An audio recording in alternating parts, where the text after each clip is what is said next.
mencacah dan juga memakan daging tim di dalam bis. Assalamualaikum warahmatullahi wabarakatuh. Hai, apa kabar? Semoga selalu sehat dan selalu bahagia. Dan terima kasih sudah mampir di video ini. Gengs, aksi kanibalisme pastinya akan membuat merinding, ya kan? Gak ada manusia waras yang mau menyaksikan perbuatan keji yang tentu aja nggak manusiawi. Tapi bagaimana jadinya jika perbuatan kanibalisme itu dilakukan di hadapan umum dan juga disaksikan langsung oleh orang-orang sekitar? Nggak usah kebanyakan spoiler, kita langsung aja ke ceritanya.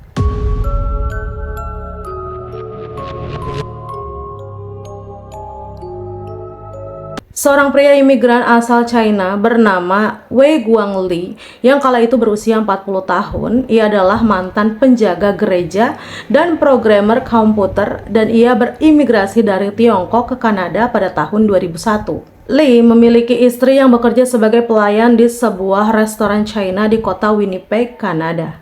Ya, kejadian ini di Kanada. Pada tanggal 30 Juli tahun 2008 sore hari kala itu, Lee sedang menaiki bus untuk melakukan perjalanan dengan bus Greyhound 1170 dari Edmonton, Alberta ke Winnipeg, Manitoba. Kala itu ada sekitar 37 penumpang dan juga seorang pengemudi bus. Lee ini duduk di sebelah seorang pria Kanada bernama Tim McLean yang berusia 22 tahun dan saat itu Tim sedang tertidur pulas di bangku tepat banget nih sebelahnya Vince. Setelah istirahat ya, para penumpang kembali naik nih. Dan beberapa dari mereka ada yang tidur, sementara yang lain sedang menonton film The Legend of Zorro yang disiarkan di layar televisi bus. Dan saat melewati kawasan terpencil di jalan raya Trans-Canada, secara tiba-tiba, Lee mengeluarkan sebuah pisau besar dari dalam tasnya dan langsung menusuk leher dan juga dada Tim berkali-kali sekitar 50-60 kali. Dan kejadian berdarah itu disaksikan oleh semua penumpang yang juga terkena muncratan cairan segar dari tubuhnya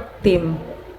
Seluruh penumpang menjerit ketakutan dan juga mencoba untuk keluar dari bis yang sedang melaju kencang tersebut. Sang supir yang mendengar keributan ya, yang mencekam itu pun segera menghentikan bis dan buru-buru turun bersama penumpang yang ketakutan sembari menutup pintu bis. Semuanya itu kabur dari bis keluar, kemudian langsung ditutup. Jadi Lee ini ada di dalam bersama si Tim.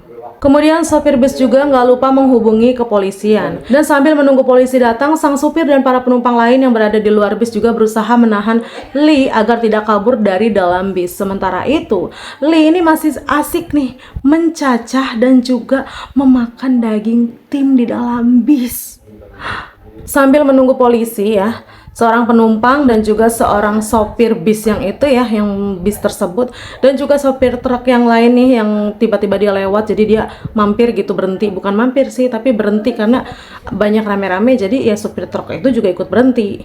Jadi sopir truk ini yang kala itu berhenti di tempat kejadian, mereka ini mencoba nih naik kembali ke dalam bis untuk melihat apakah si korban ini masih hidup. Dan ketika mereka kembali ke bis, mereka bertiga melihat bahwa Lee telah memenggal kepala Tim.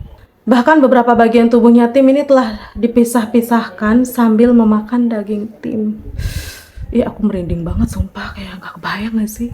Karena ketakutan ya, mereka bertiga akhirnya buru-buru turun dari bis dan menutup pintu bis lagi.